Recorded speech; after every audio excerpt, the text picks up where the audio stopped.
देवली उनियारा की विधानसभा सीट पर उपचुनाव में निर्दलीय नरेश मीणा ने बनाया एक तरफा माहौल। नरेश मीणा की तुलना में फ्लॉप दिखाई दे रही है कांग्रेस बीजेपी की रैलियां। बीजेपी के राजेंद्र गुर्जर और कांग्रेस के केसी मीणा पर भारी पड़ रहे हैं निर्दलीय नरेश मीणा।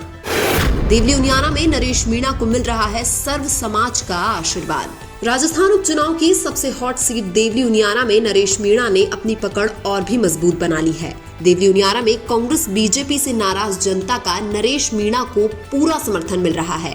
प्रचार के दौरान देवली उनियारा में कांग्रेस और बीजेपी की सभाओं में भीड़ नहीं आ रही है। दूसरी तरफ नरेश मीणा की सभाओं में जन सैलाब उमड़ रहा है।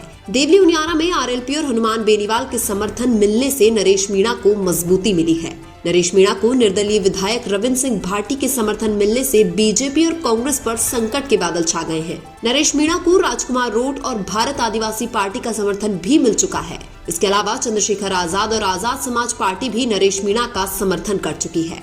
यानी कि राजस्थान में थर्ड फ्रंट के सभी नेता और पार्टियां नरेश मीणा को खुला समर्थन दे चुके हैं।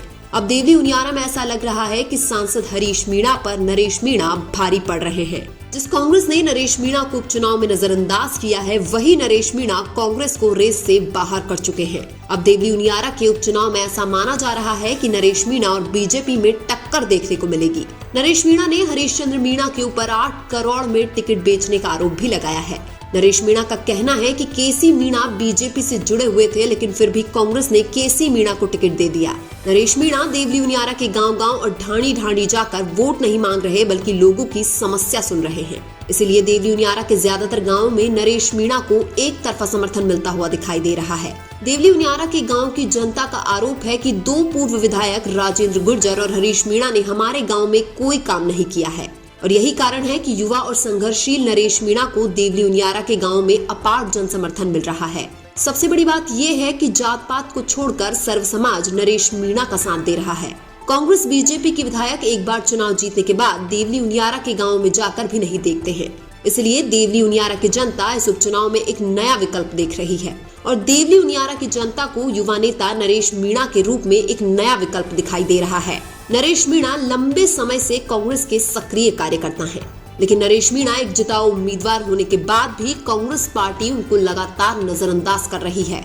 कांग्रेस के ज्यादातर नेता भी नहीं चाहते हैं कि नरेश मीणा को टिकट मिले और वो विधायक बने। इसलिए कांग्रेस पार्टी और कांग्रेस के नेताओं से परेशान होकर नरेश मीणा निर्दलीय किस्मत आजमा रहे हैं। इससे पहले नरेश मीणा 2023 में छबड़ा विधानसभा से भी निर्दलीय किस्मत आजमा चुके हैं। हालांकि नरेश मीणा चुनाव तो नहीं जीते थे, लेकिन छबड़ा विधानसभा से कांग्रेस बीजेपी को टक्कर देते हुए 44,000 वोट प्राप्त किए थे। लेकिन इस बार उपचुनाव में देवली उनियारा की विधानसभा सीट पर नरेश मीणा चुनाव जीतते हुए नजर आ रहे हैं। अगर नरेश मीणा चुनाव जीत गए तो कांग्रेस के बहुत से राजनेताओं की राजनीति खतरे में आ जाएगी, और अब तो पूरी संभावना बन चुकी है कि नरेश मीणा देवली उनियारा से उपचुनाव जीतकर एक नया इतिहास लिखेंगे। अगर नरेश मीणा निर्दलीय चुनाव जीत जाते हैं तो कांग्रेस के टिकट वितरण पर सवाल खड़े किए जाएंगे। यही नहीं, सांसद हरीश मीणा और मुरारी लाल मीणा पर भी सवाल खड़े किए जाएंगे, क्योंकि नरेश मीणा पहले ही आरोप लगा चुके हैं कि हरीश मीणा और मुरारी लाल मीणा ने ही उनका टिकट काटा है। और अगर नरेश मीणा देवली उनियारा से उपचुनाव में भी हार जाते हैं तो ये हार नरेश मीणा की हार नहीं, बल्कि हर उस युवा की हार होगी जो बिना पारिवारिक बैकग्राउंड के राजनीति में आना चाहता है। देवली उनियारा में नरेश मीणा हारते हैं तो ये परिवारवाद की जीत होगी।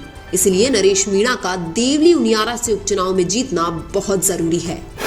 लेकिन आपको क्या लगता है, देवली उनियारा से उपचुनाव में कौन जीतेगा? कमेंट में जरूर बताएं। वीडियो अच्छा लगा तो लाइक करें और हमारे चैनल मीणा की आवाज को सब्सक्राइब करें। धन्यवाद।